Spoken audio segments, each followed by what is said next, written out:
How are you? I'm good. How are you? I'm all right. I think this is a little crooked. So much better. So subtle. That is better. Oh, good morning, good morning, good morning. I'm turning music down before we get censored. I'm not really anti us getting booted off for that. It was just a pain to figure out how to figure it out earlier in the week. Good morning, everyone. How are you? I hope you're well. Hope you've had a good week. If you haven't been outside since yesterday, be careful. It's slippery. Yeah, it's kind of cold and windy. Yeah, it's, winter. Imagine that. It's actually spring, technically. No, it's spring semester. Yeah, I'm we in are the spring in semester. winter. We're working towards Not spring spring till break. March. Okay. Challenge Friday. I want to talk a little bit about some challenges we have picked up for ourselves. I'm working with some marketing people who are helping me think through how to grow Daily Dose, how to grow Extraordinary, how to, come into the 21st century and not be a dinosaur with our social media and all of that. Oh my gosh, it's so much work. It's so much work. And when it's not inherent, it just feels insurmountable. But I invite you to go to our Daily Dose YouTube page, which actually, if you just type in Dana Del Val on YouTube, you'll find it because it's not its own page. It's part of the Extraordinary stuff. I got to figure that out. But I've started working on some things towards the end of the videos. So, wow, it would be so great if you went to that and commented on it, because comments are another way for the algorithm of YouTube to pick us up. And I don't know if you know this, but there's something like, I'm not even going to pretend the number, but thousands of videos are posted to YouTube every second of every day. So, how does one get found in that cacophony of videos? I have no idea, but we'd love to see it grow. So that's a challenge for us, is that we're trying to tighten this up, snap it up a little bit, and make it less homemade, and a little more. Well, we are using colour. That's true, and a little more something professional, I guess. So it's our second week of the new year, which means it's our second Daily Dose Challenge worksheet. I do not know how to figure that out to get that onto the Daily Dose Facebook page, but I will keep trying. I know there's a way to put PDFs up there. I just don't know how to do it. So I'm meeting with these marketing children today, and I mean that in the most non-pejorative way. They're just young, and of course they are, because that's who's doing this work intuitively. I will talk to them about it. So here's your first question. What are the special K bars of your life? So we talked about special K bars as our metaphor on Monday. It could be any and everything. A specific kind of food, something that you just do or have little control over.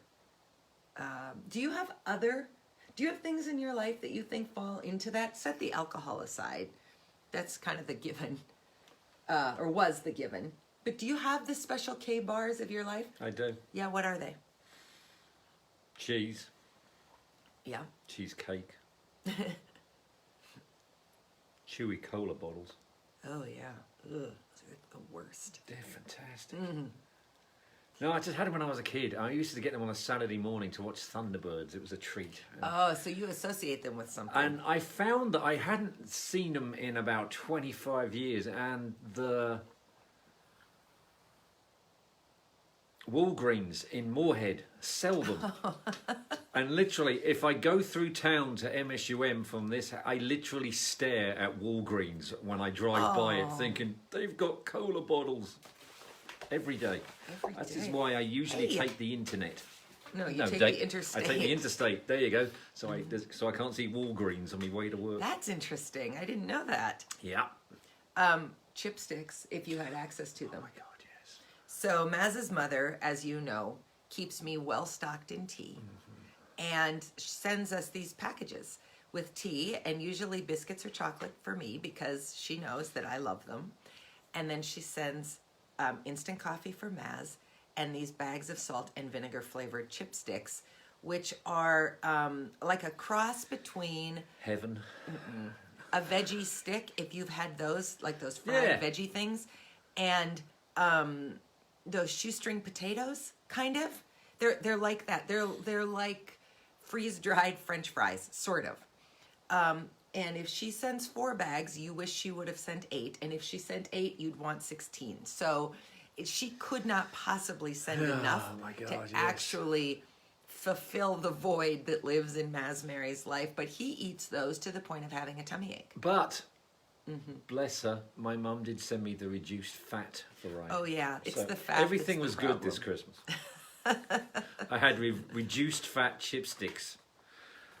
That sounds terrible. Good. Thank you, Marks and Spencer's, for making those things. Thank you, Marks and Spencer's. Full stop. Everything about Marks and Spencer's is glorious. Well, apart from Special K bars, what about you? My smile, Obviously. Yes. You know, we've talked about this. I think social media is a Special K bar for me. It's very hard for me to stay away from it. This is gross, but like picking at my skin around my nails is a disgusting Special K bar. I'm gonna keep working on that. Working and failing, but gonna keep working. You know, sweet stuff in general is hard for me to say no to often. No, I can, I mean, I'm not obsessed with bread. I really like homemade bread. Well, your homemade bread's fantastic anyway. So. Tea. Probably tea would be very, very hard for me to set aside. Yeah. This is my 5th mug of tea this morning. But to be fair, and I'm not saying this for anyone to have a thought one way or the other, I've been up for 5 hours. Yeah, you did get up at 3:30. 3:30 is my new wake-up time, which means 7:30 is my new bedtime. So, whatever. Everybody's cycle is their cycle. Okay, that's your first question. Second question, are you one of these 3 types of addicts, and how do you manage your type? So 1, I'm going to go back to, I'm going to use Special K bars because it's just easy. I can see Special K bars, but I don't need to grab a bite every time I go past. So I can have them on the counter. I don't need to just eat them obsessively. 2, I can have Special K bars in the house and enjoy one from time to time. Or 3, I can't see, talk about, or even smell Special K bars without needing to have one. Is your struggle one of those 3? And if it is, how do you manage it? You know, you've heard me say, I can't have Special K bars in the house. I absolutely cannot have them in the house. My mom also, I make them occasionally too, but we used to make these things called cereal bars, which was how we used up stale cereal. So it's corn syrup and peanut butter and sugar that you melt down and then pour over all your old cereal. I could also eat a pan of that. So consequently, the way I manage that is I don't really buy any cold cereal, because if it goes stale, then because I so despise throwing out food, I will make a pan of cereal bars, which on one hand, you know, I can justify by saying, well, there's peanut butter in it and it's natural peanut butter. So think of the protein I'm getting. I can justify a lot of food by think of the protein that I'm getting as a vegetarian. So I try not to have much cold cereal in the house, even though I love cold cereal, because those are very hard for me. And I am sure, my mother will weigh in on this, but I am sure that it's the corn syrup. The scientific effects of what corn syrup does to your brain is not unlike a drug or alcohol or whatever other things sort of trigger that pleasure center. And so I am definitely one of those people. I have a geographic Special K bar. Ooh, what? Whenever we're in England, I would just simply like to be fed black pudding, crinkle cut real potato chips and mushy peas 3 times a day. And I would not like any of that. But I would have afternoon tea 3 times a day. And then we'd have to walk miles. 75,000 steps a day to counterbalance that double we've cream. Done that sort of shenanigans. We sort of, yes, we have. Anyway, carry on. Okay, next challenge question.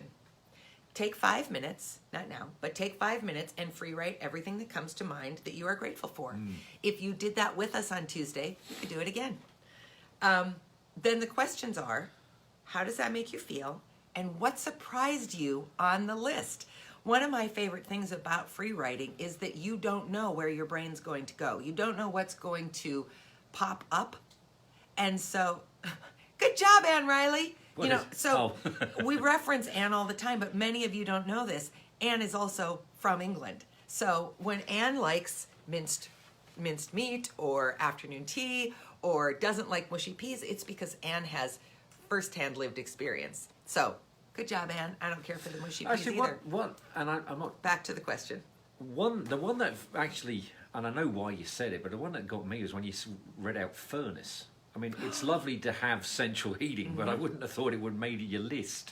Yes, and it made my list for 2 reasons. One, because I'm often up first, so I'm the one who turns the heat on in the morning. Yes.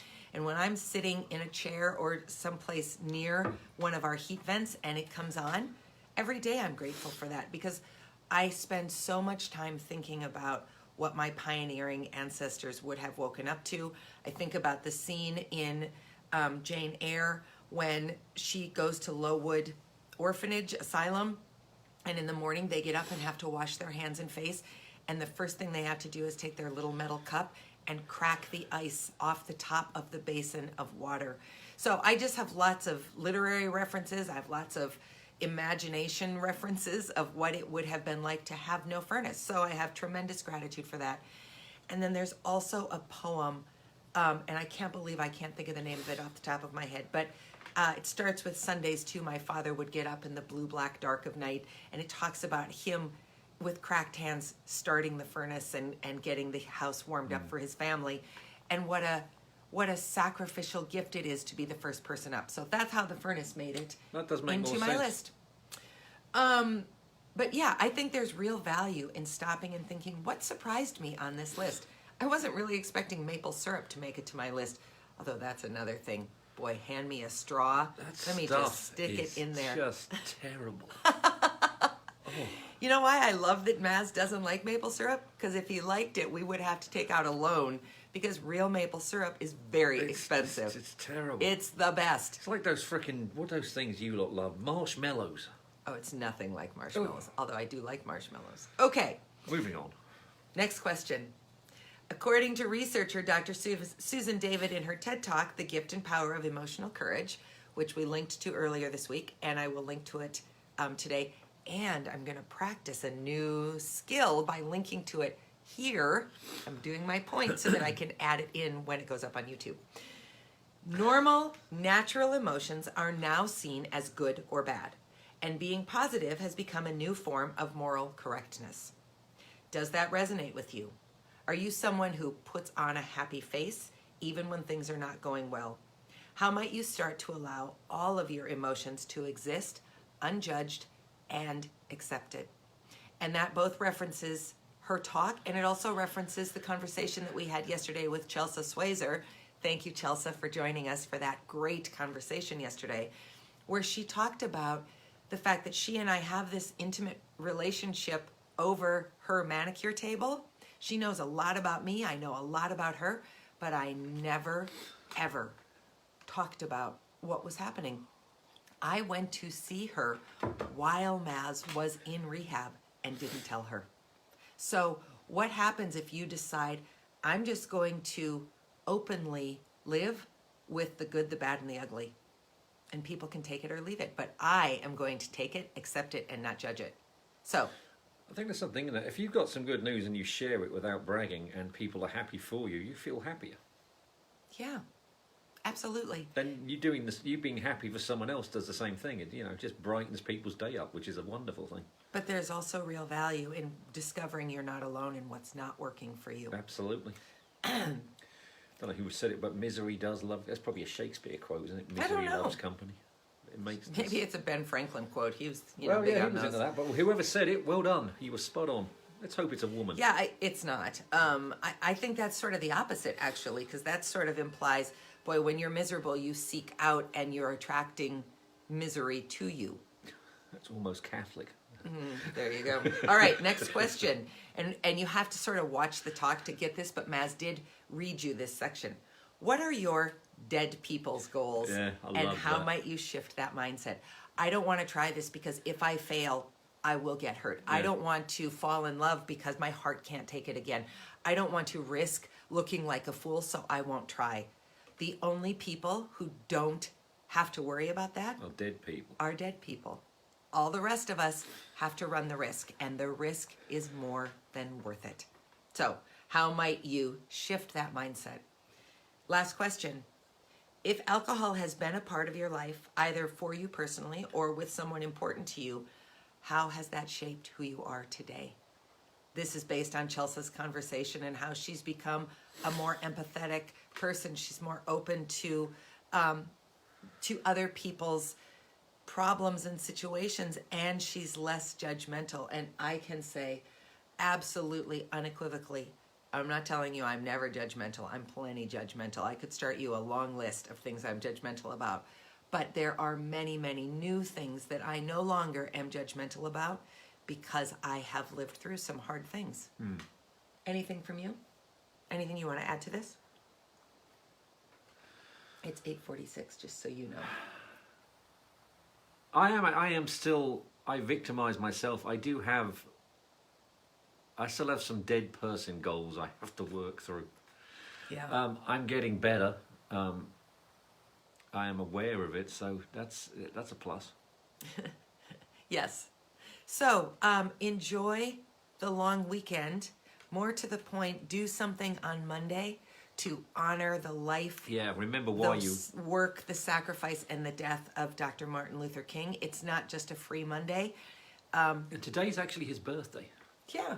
If we all did something impactful, we would be a very, very, very different place. I'm going to start my new book this weekend, Lead from the Outside by Stacey Abrams.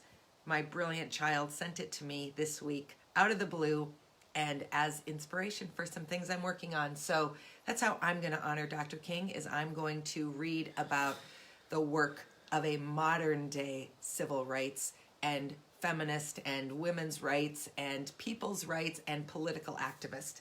So I hope you have something that you plan to do on Monday as well, and then keep that going. But do look for the worksheet. We'll figure out how to get it up. Sign up for the newsletter. You'll get it tomorrow morning in your mailbox, and then you can absolutely have that. And if you want to know how to sign up for the newsletter, all you have to do is just put "sign me up for the newsletter" in a message on this post, and I'll reach out to you, and we'll get it all taken care of. Happy, happy Friday. Have a fantastic holiday weekend. Bye. Bye.